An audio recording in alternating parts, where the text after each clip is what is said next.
Not to be controversial or anything, but this doesn't smell like Irish Spring.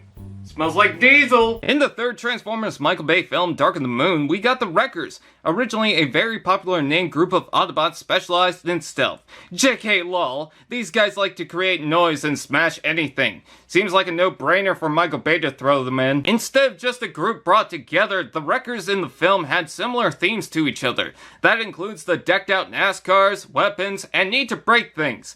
Roadbuster was an original Wrecker, now speaking in a Scottish accent because Hot Rod was so damn funny. Roadbuster, like the other Wreckers, transform into the souped-up versions of NASCARs seen in the film. Underneath all the metal scrap is Dale Earnhardt Jr.'s '88 car, and it almost seems pointless. You can barely see it underneath the alien tech and heavy weaponry. It's awesome, but you could get the same result from a Civic. You do get some of the labels seeping through, but a large portion is missing, which I had expected. They did keep the NASCAR, Impala, and '88, but instead of Eagle and Goodyear, they swapped out for Ultra Wreckers.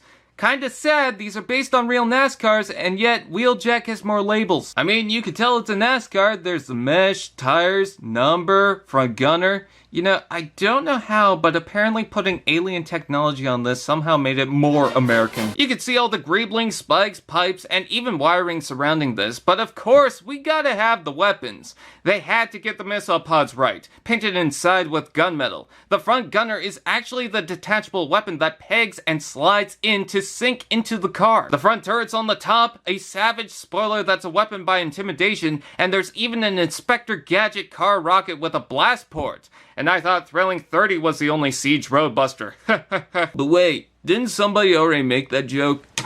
You think you could not? I mean, all this looks good and dandy. They even somehow managed to actually make it look like it does in the movie. So, I guess there's nothing left to discuss in this mode except to say whoever did the transformation engineering was most likely a Satanist, because transforming this thing sucks! I'm sorry, this was not well thought out. Getting the arm shoved in, getting the back over the head, which, hello there. These chunks they call the side of the car is one big piece that tucks so poorly into the robot, it's like stuffing a turducken with roof tilings. But the damn front of the car does not stay.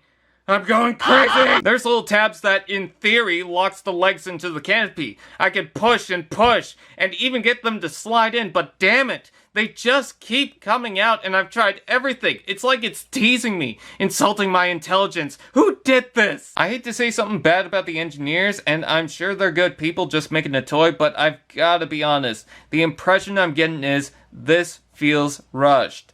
Maybe they didn't catch the issues because they're not making a clean car anyways, but it really feels like they went for the basics and stopped caring. The wheels don't even roll properly because the panel hits the wheels, and these are NASCARs. It's so disappointing because a lot of it could have been avoided with another look. Maybe the peg lining up the top should have been shorter. I have no idea. Don't forget to keep the netting in the shoulders open. Smartest thing on this toy is how the gunner is attached. Wreckers! Apparently the motto is causing mayhem and apparently trying to piss me off. I guess Artemis Fowl can be in their group then. If you don't mind the problems, it's fine enough, but it's frustrating because I have the feeling I'm missing something or this could have been fixed from the start.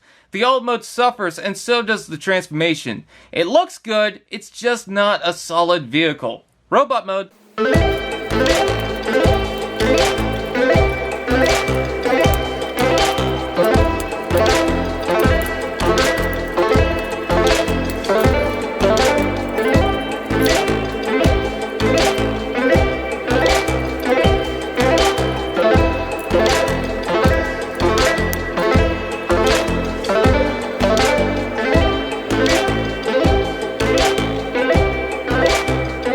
Now this is where things start to get going, maybe. I mean, it still has its issues, but at least it's not a stick figure like the original. We've got a much more curvy, bulky design that seems to work in his favor, though I do have some criticisms. I think the stomach area needs more paint. There's a lot of mold work and parts that just look like a sea of gray. I will give it this, the false hood, yes, that was a pun, curve up to a point that I don't think the average figure reusing the proper hood could accomplish. I love how much more hefty the legs are with pretty wide boots, and silver paint that lets you see the depth in the legs. looks like they're built from crane arms. Speaking of the arms, yes, there's a lot going on, and it does hinder the movement, but I mean, I can't stay mad with the shoulder-mounted rockets. I will admit, he is looking a little bland. There's a lot of gray, black, silver, and this green that seems to have a blue hue that it all seems muted. There's a splash of white, but where's some of the red? Oh, there it is. You can see it on the crumpled car stuck to his back. Isn't this what happened to Boo in Monsters, Inc? I noticed there's a black joint with a tab that's supposed to lock in, but no surprise, this pulls the tab on top, so it just pops out. I like to only attach it from the top tab. Even then, it can still slip out. A little frustrating considering he was one of my favorite wreckers, but to its credit, some of this greebling hanging off is on a joint. So the back of the legs and arms expand to create more of a dimension to this figure. Netting can also be adjusted, but here I like to keep it tucked. I will say though, that head looks amazing. I love that they molded in the cap or flip forward spiked hair on top. Not to mention the olive colored reflective visor. And I even like what they did with the chin, strangely enough. Did someone say, articulation? Ball jointed head, ball joint shoulders, rotation below, elbow bend, ball joint hips, rotation below, knee bend, and forward to back foot. Posability isn't great. Some of it has its own issues. The rotation joints are tight, which worried me on the upper arm considering the elbow is on a very thin double joint.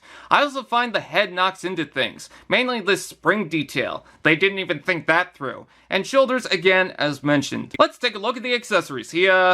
Well, that's the only weapon he comes with. The itty-bitty machine gun. I guess it's fine, but with the name Wreckers and the shoulder pods, you'd expect more.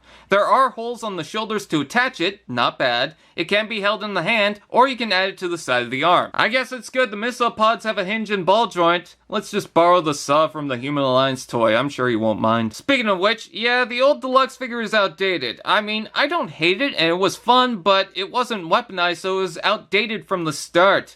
However, the Human Alliance still has some kick to it. As a toy, I have wildly more fun. But if it isn't known, the Robo Fighter is the best figure. I could do a joke in the Scottish accent, but I don't want to do a Scottish accent, so I'm not doing the Scottish accent. There are a few good things I could say about him. One, with the modern Transformers Studio Series figures, he fits so well, especially if you're going for the Dark of the Moon characters. Two, I wanted to see them redo the Wreckers for a while, and I'm glad we're getting there. And three, Roadbuster is my favorite of the bunch anyways. Green Man for the win. Wait, there's something in the chest. Is this Gypsy Danger?